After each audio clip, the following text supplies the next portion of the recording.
Hello बच्चों, let's check the question. The question says property of alkaline earth metals that increases with their atomic number. Electronegativity, solubility of their hydroxides in water, solubility of their sulfates in water, or ionization energy. So first of all, let's check the key concept of the question. The key concept of the question is that solubility depends on two factors majorly. One is lattice energy and another is hydration energy. If hydration energy is greater than lattice energy, यानी कि hydration करने पे जो energy release होगी अगर वो ज़्यादा है as compare to lattice energy, तो इजीली सॉलेबल हो जाएगा compound in the water. Now let's check the solution.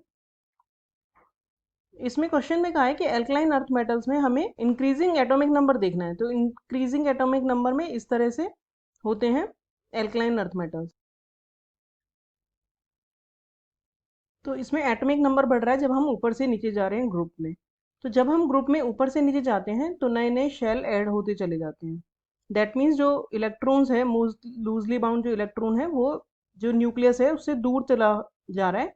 तो इसलिए अट्रैक्शन जो है उस इलेक्ट्रॉन का काफ़ी कम है. और आयनाइजेशन हम एनर्जी हमारी होती है the amount of energy use to release the most loosely bound electron from a metal in its gaseous state. तो अगर ये अट्रैक्शन कम हो जाएगा ऊपर से नीचे जाने पे या एटॉमिक नंबर बढ़ने से, तो जब हम ग्रुप में ऊपर से नीचे जाएंगे तो आयनाइजेशन एनर्जी भी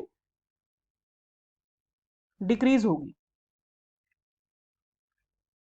that means with increasing atomic number ionization energy decreases.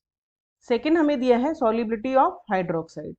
तो हाइड्रोक्साइड के केस में ये होता है कि हाइड्रोक्साइड जो है वो एक मीडियम एनायन है साइज का. साथ के साथ हम सल्फेट को भी कंपेयर कर लेते हैं, जबकि सल्फेट जो है वो एक बिगर एनायन है साइज में. तो जब हम डाउन द ग्रुप जाते हैं एल्कलाइन अर्थ मेटल्स में, तो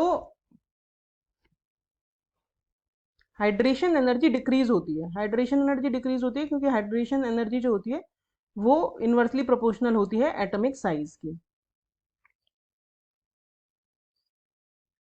तो जैसे जैसे केटायन का साइज बढ़ेगा ऊपर से नीचे जाने पे हाइड्रेशन एनर्जी भी कम हो जाएगी. In case of OH negative ion lattice energy भी ऊपर से नीचे जाने पे काफ़ी अफेक्ट होती है और ये भी ऊपर से नीचे जाने पे डिक्रीज होती है. और जो डिक्रीज होता है लैटिस एनर्जी में वो ज़्यादा होता है as compare to hydration energy. That means जैसे जैसे हम नीचे जाते हैं hydration energy as compare to lattice energy बढ़ती चली जाती है. तो दैट मीन्स ऊपर से नीचे जाने पे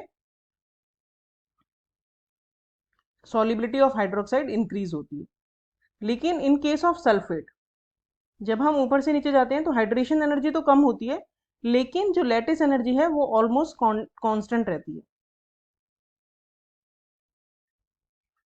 तो लैटिस एनर्जी क्योंकि कांस्टेंट रहती है और हाइड्रेशन एनर्जी कम हो रही है, तो जब हम डाउन द ग्रुप जाएंगे तो सल्फेट की सॉल्युबिलिटी डिक्रीज होगी. और एक हमें दिया है इलेक्ट्रोनेगेटिविटी. इलेक्ट्रोनेगेटिविटी जो होती है वो होती है to attract the shared pair of electrons. तो जैसे जैसे हम ग्रुप में ऊपर से नीचे जाते हैं वैसे वैसे इलेक्ट्रोनेगेटिविटी कम हो जाती है, इलेक्ट्रॉन्स को अट्रैक्ट करने की पावर कम हो जाती है. तो down the group electronegativity also decreases. तो एक ही चीज़ है जो ऊपर से नीचे जाने पे ग्रुप में विद एटॉमिक नंबर बढ़ रही है, वो है solubility of their hydroxide. So option 2 is the correct option. Hope you understood the solution well. Thank you.